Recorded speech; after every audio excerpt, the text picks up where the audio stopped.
ओम शांति। आज 2 जून 2022 की बाबा की साकार मुरली है। मीठे बच्चे, सत्य बाप तुम्हें सब सत्य सुनाते हैं। ऐसे सच्चे बाप से सदा सच्चे रहना है। अंदर में कोई भी झूठ कपट नहीं रखनी है। प्रश्न: संगम पर तुम बच्चे किस कंट्रास्ट को अच्छी तरह से जानते हो? उत्तर है: ब्राह्मण क्या करते और शूद्र क्या करते, ज्ञान मार्ग क्या है और भक्ति मार्ग क्या है। उस जिस्मानी सेना के लिए युद्ध का मैदान कौन सा है, बंद करी दो। और हमारा युद्ध का मैदान कौन सा है, यह सब कंट्रास्ट तुम बच्चे ही जानते हो।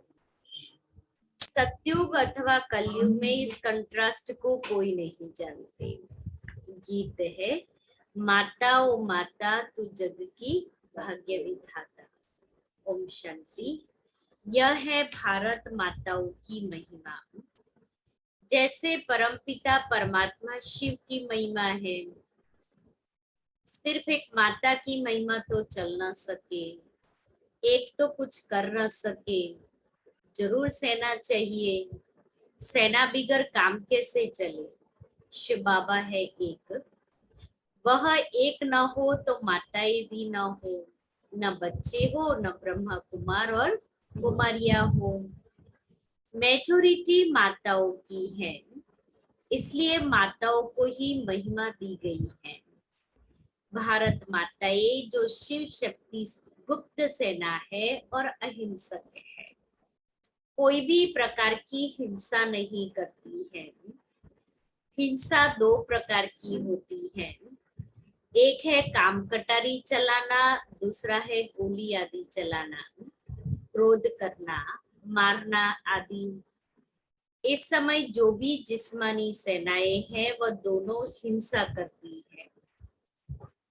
आजकल बंदूक आदि चलाना माताओं को भी सिखाती है। वह है जिस्मानी सेना की माताएं और यह है रूहानी सेना की दैवी संप्रदाय वाली माताएं। वह कितनी ड्रिल आदि सीखती हैं। तुम शायद कभी मैदान में गई भी नहीं हो। वह बहुत मेहनत करते हैं, काम विकार में भी जाते हैं। ऐसे कोई मुश्किल होंगे जो शादी नहीं करते होंगे। वह बहुत मेहनत करते हैं, उस मिलिट्री में भी बहुत सीखते रहते हैं। छोटे छोटे बच्चों को भी सिखाते हैं, वह भी सेना है, यह भी सेना है। सेना का तो गीता में अच्छा ही विस्तार लिखा हुआ है, परंतु प्रैक्टिकल में क्या है यह तो तुम ही जानते हो कि हम कितने गुप्त हैं। शिव शक्ति सेना क्या करती है, विश्व का मालिक कैसे बनते हैं, इसको कहा जाता है युद्ध स्थल। तुम्हारा युद्ध का मैदान भी गुप्त है। मैदान इस मांडवे को कहा जाता है। आगे माताएं युद्ध के मैदान में नहीं जाती थी, अभी यहाँ से पूरी भेंट होती है। दोनों सेनाओं में माताएं हैं, रूहानी सेना में भी और जिस्मानी सेना में भी। उनमें मेजोरिटी पुरुषों की है, यहाँ मेजोरिटी माताओं की है। कंट्रास्ट है ना, ज्ञान मार्ग और भक्ति मार्ग का। यह लास्ट कंट्रास्ट है। सत्युग में कंट्रास्ट की बात ही नहीं होती। बाबा आकर कंट्रास्ट बताते हैं। ब्राह्मण क्या करते और शूद्र क्या करते हैं, दोनों ही यहाँ युद्ध के मैदान में है। सतयुग व कलयुग की बात नहीं है, यह है संगम युग की बात। तुम पांडव संगम युगी हो, कौरव है कलयुगी। उन्होंने कलयुग का टाइम बहुत लंबा कर दिया है, इस कारण संगम का उन्हों को मालूम ही नहीं है। धीरे धीरे ये ज्ञान भी तुम्हारे द्वारा समझेंगे। तो एक माता की महिमा नहीं है, यह है शक्ति सेना। ऊंचे ते ऊंच एक भगवान है और तुम हूबहू कल पहले वाली सेना हो। इस भारत को दैवी राजस्थान बनाना ये तुम्हारा ही काम है। तुम जानते हो पहले हम सूर्यवंशी थे, फिर चंद्रवंशी, वैश्यवंशी बने, परंतु महिमा सूर्यवंशी की ही करेंगे। हम पुरुषार्थी ऐसा कर रहे हैं जो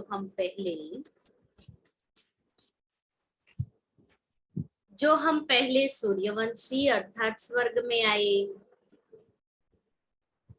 सतयुग को स्वर्ग कहा जाता है, त्रेता को वास्तव में स्वर्ग नहीं कहा जाता है। कहते भी हैं फलाना स्वर्ग पधारा, ऐसे तो नहीं कहते फलाना त्रेता में राम सीता के राज्य में गया स्वर्ग पधारा, यही कहते हैं।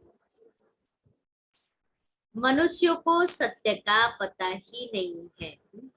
सत्य बताने वाला सतगुरु कोई उनको मिला ही नहीं है, तुमको मिला है। वह सब सच बताते हैं और सच्चा बनाते हैं। बच्चों को कहते हैं बच्चे तुम कभी भी झूठ कपट नहीं करना। सच्चा बाप हमें सचखंड में ले जाते हैं, सच्चा बनाते हैं, इसलिए कहते हैं कभी भी झूठ कपट नहीं करना। तुम्हारा कुछ भी, अंडरलाइन, तुम्हारा कुछ भी छिपा नहीं रहेगा। जो जैसा कर्म करते हैं ऐसा पाते हैं। बाप अच्छे कर्म सिखलाते हैं। ईश्वर के पास कोई का विकर्म छिप नहीं सकता, कोई कितनी भी कोशिश करे छिपाने की। भले ड्यूअल पर्सनालिटी वाले हो, बाहर अलग अंदर अलग, लेकिन अंदर की पर्सनालिटी भी बाबा से नहीं छिप सकती।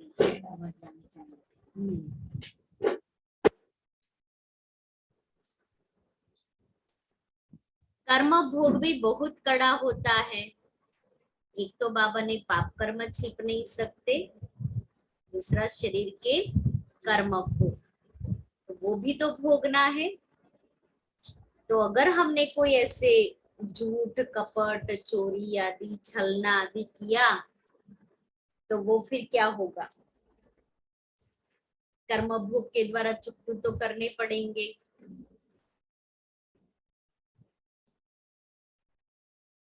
भल तुम्हारा ये अंतिम जन्म है तो भी सजा तो खानी पड़ेगी, क्योंकि अनेक जन्मों का हिसाब किताब चुकतू होना है। बाबा ने समझाया है। काशी कलवट खाते हैं तो जब तक प्राण निकले तब तक भोगनी पड़ती है। जब तक काशी कलवट खाया, लेकिन जब तक आत्मा शरीर में से नहीं निकली तब तक, इसलिए कभी भी आत्मघात का संकल्प ही नहीं करना है। तो समझते हैं इस जीवन से, परिस्थितियों से तंग आ गए है, इससे तो अच्छा है मर जाए। लेकिन मरना कोई समाधान तो नहीं है, फिर से आना है। और अकाले आपने ऐसा कर्म किया तो आत्मा का शरीर घर तो तैयार है नहीं, तो भटकेगी ना। इसलिए ये संकल्प ही नहीं करना। ड्रामा का वो ऐसा होता है नहीं, कभी कभी लौकिक में सब ऐसे ही कहते थे 7 जन्म पे ऐसे ही ये वो मरी, कभी कभी ऐसे नहीं होता है कि उसका समय आ गया। कभी मनुष्य अपने जीवन से इतना तंग आ जाते हैं कि अपने शरीर का घात कर लेते, उसके बाद में उसको पछतावा बहुत होता है। तो बाबा ने कहा एक तो बहुत कष्ट सहन करना पड़ता है, एक तो कर्म भोग बीमारी आदि का, दूसरा फिर विकर्मों की सजा। उस समय कुछ बोल नहीं सकते, कर्म ही ऐसे किए हैं, हम क्या बोलेंगे। चिल्लाते रहते हैं, त्राही त्राही करते हैं। जो लास्ट में ट्रिब्यूनल बैठेगी और सजा जो रही सही विकर्मों की सजा है यही होगी। न को पाप आत्माओं को यहाँ भी सजा वहां भी सजा मिलती है। सतयुग में पाप होता ही नहीं, न कोर्ट न मैजिस्ट्रेट होते हैं, न गर्भ जेल की सजा होती है। वहां गर्भ महल होता है। दिखाते भी हैं पीपल के पत्ते पर कृष्ण अंगूठा चूसता हुआ आया, वह गर्भ महल की बात है। सतयुग में बच्चे बड़े आराम से पैदा होते हैं। आदि मध्य अंत सुख ही सुख है। इस दुनिया में आदि मध्य अंत दुख ही दुख है। अभी तुम सुख की दुनिया में जाने के लिए पढ़ रहे हो। यह गुप्त सेना वृद्धि को पाती रहेगी। जितना जो बहुतों को रास्ता बताएंगे वह उच्च पद पाएंगे। मेहनत करनी है, याद की। बेहद का वर्षा जो मिला था वह अब गवाया है, अब फिर से पा रहे हैं।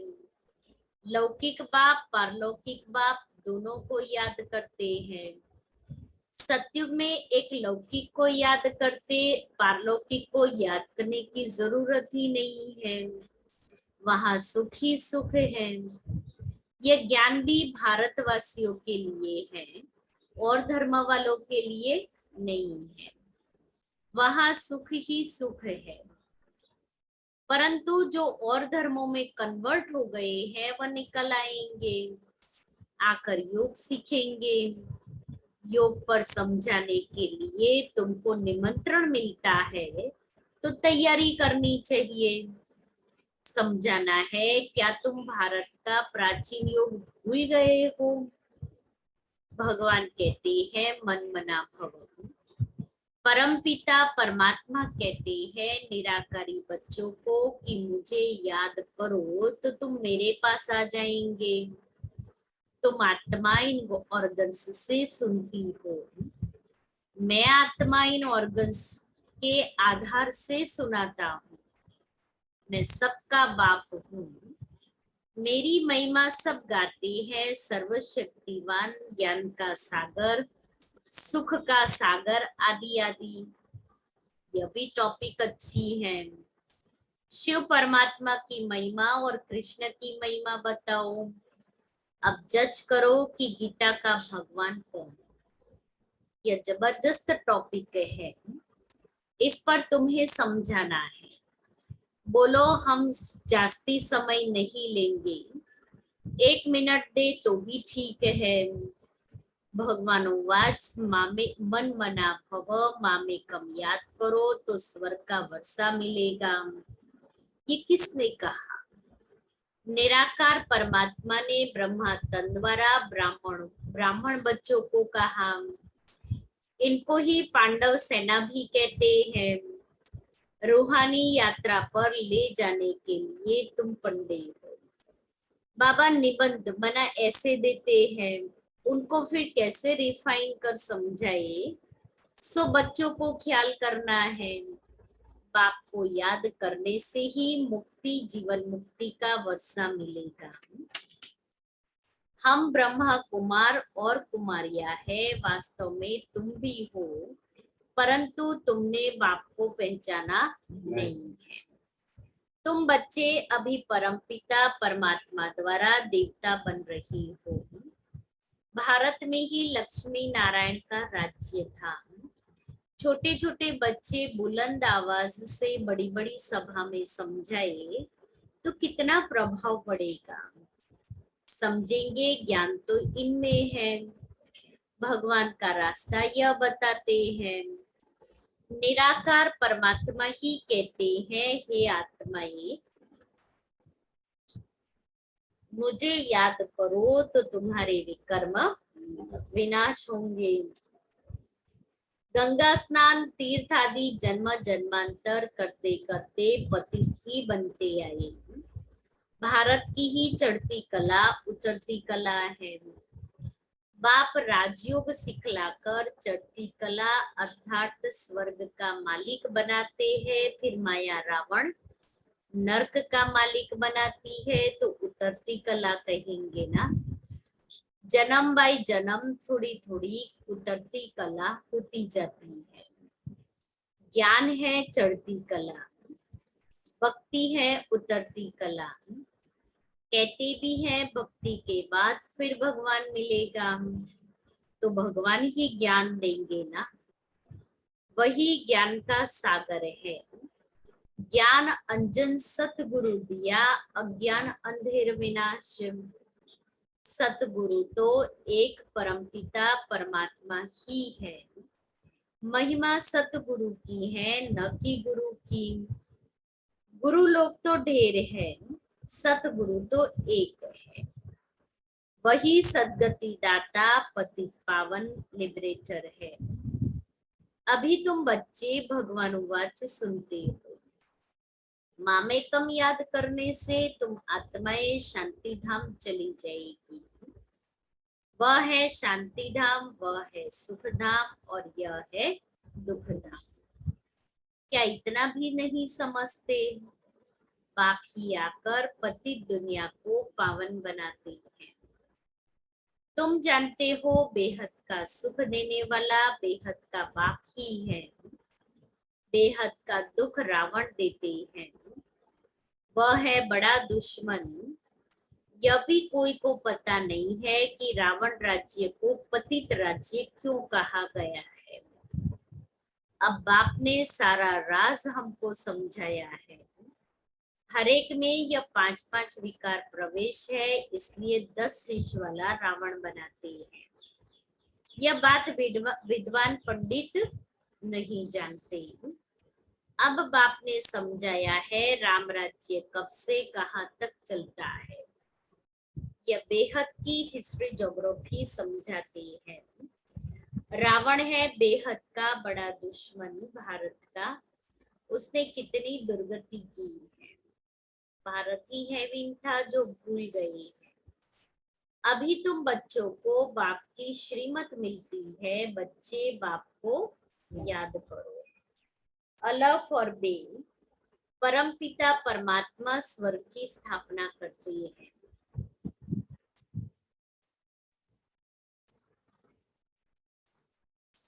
रावण भी नरक स्थापन करते हैं। तुमको तो स्वर्ग स्थापन करने वाले बाप को याद करना है। शरीर बल गृहस्थ व्यवहार में रहो, शादी आदि पर जाओ, जब फुर्सत मिले तो बाप को याद करो। शरीर निर्वार्थ कर्म करते हुए जिसके साथ तुम्हारी सगाई हुई है उसे याद करना है। भले कर्म करो, लेकिन बाबा कहता है कर्म करते करते माशूक को याद करो जिसके साथ हमारी सगाई हुई। जब तक उनके घर जाए तब तक भल तुम सब कर्तव्य करते रहो, लेकिन बुद्धि से बाप को भूलो नहीं। अच्छा, मीठे मीठे सिक्के लेते बच्चों प्रति माता पिता बाप दादा का याद प्यार और गुड मॉर्निंग। रूहानी बाप की रूहानी बच्चों को नमस्ते। हम रूहानी बच्चों की रूहानी बाप दादा को याद प्यार गुड मॉर्निंग और नमस्ते। सार है, सजाओं से छूटने के लिए अपने सब हिसाब किताब चुकतू करने हैं। सच्चे बाप से कुछ भी छिपाना नहीं है। झूठ कपट का त्याग करना है, याद की यात्रा में रहना। जैसे दूसरा है, जैसे बाप अपकारियों पर भी उपकार करते हैं, ऐसे सब पर उपकार करना है। सबको बाप का सत्य परिचय देना है। वरदान है, ईश्वरीय संस्कारों को कार्य में लगाकर सफल करने वाले सफलता मूर्त भव। जो बच्चे अपने ईश्वरीय संस्कारों को कार्य में लगाते हैं उनके व्यर्थ संकल्प स्वतः ही खत्म हो जाते हैं। सफल करना माना बचाना या बढ़ाना। ऐसे नहीं पुराने संस्कार ही यूज करते रहो और ईश्वरीय संस्कारों को बुद्धि के लॉकर में रख दो। जैसे कईयों की आदत होती है अच्छी चीजें व पैसे बैंक अथवा अलमारियों में रखने की। पुरानी वस्तुओं से प्यार होता है, वही यूज करते रहते हैं। वो निकलती नहीं। निकालने के लिए तो आप मालिक हो ना, फिर पुरानी चीज क्यों रखने की। हमेशा याद रखने का कि जितना चाहे धन है चाहे चीज वस्तु है, बहता है ना तो नई एनर्जी क्रिएट होती है, आपके पास नया आता है। जब तक पुराना छोड़ेंगे नहीं ना, नया आएगा नहीं। और पुराने से जितनी प्रीत रखेंगे ना उतना नेगेटिविटी, क्योंकि विकार पैदा होता है ना, लगाव हो जाता है, मोह पैदा होता है, लोभ होता है। इसलिए पुराना निकालते जाओ, नया लेते जाओ। बाबा भी तो यही सिखाते हैं, पुराने संस्कारों को त्याग दो, नए संस्कारों को धारण कर दो। इसलिए वही यूज करते रहते पुरानी वस्तुएं। यहाँ ऐसे नहीं करना, यहाँ तो मनसा से, वाणी से, शक्तिशाली वृत्ति से अपना सब कुछ सफल करो तो सफलता मूर्त बन जाए। स्लोगन है, बाप और मैं ये छत्र छाया साथ है तो कोई भी विघ्न ठहर नहीं सकता। फिर सभी ब्राह्मण बच्चों प्रति विशेष अटेंशन, परमात्मा महावाक्य। एक बल एक भरोसा, अर्थात सदा निश्चय हो कि जो साकार की मुरली है वही मुरली है, जो मधुबन से श्रीमत मिलती है वही श्रीमत है। बाप सिवाय मधुबन के और कहीं मिल नहीं सकता, शिव बाबा सिवाय मधुबन के और कहीं भी मिल नहीं सकता। सदा एक बाप की पढ़ाई में निश्चय हो। मधुबन से जो पढ़ाई का पाठ जाता वही पढ़ाई है। ये मुरली मधुबन से आती है ना, यही पढ़ाई है, दूसरी कोई पढ़ाई नहीं। अगर कहा भोग आदि के समय संदेशी द्वारा बाबा का पाठ चलता है तो यह बिल्कुल रॉन्ग है, यह भी माया है। इसको एक बल एक भरोसा नहीं कहेंगे। मधुबन से जो एक मुरली आती, जो रोज मुरली आती है, मधुबन से जो मुरली आती है उस पर ध्यान दो, नहीं तो और रास्ते पर चले जाएंगे। मधुबन में ही बाबा की मुरली चलती है, मधुबन में ही बाबा आते हैं। इसलिए हर एक बच्चा यह सावधानी रखे, नहीं तो माया धोखा दे देगी। इसलिए मधुबन से ही कनेक्शन, मधुबन से ही पढ़ाई, सब कुछ मधुबन से ही होगा। ये बाबा के महावाक्य है। ईश्वरीय संस्कारों द्वारा सफलता मूर्त स्थिति का अनुभव। कि आज सारा दिन कौन सी स्थिति का अनुभव करेंगे?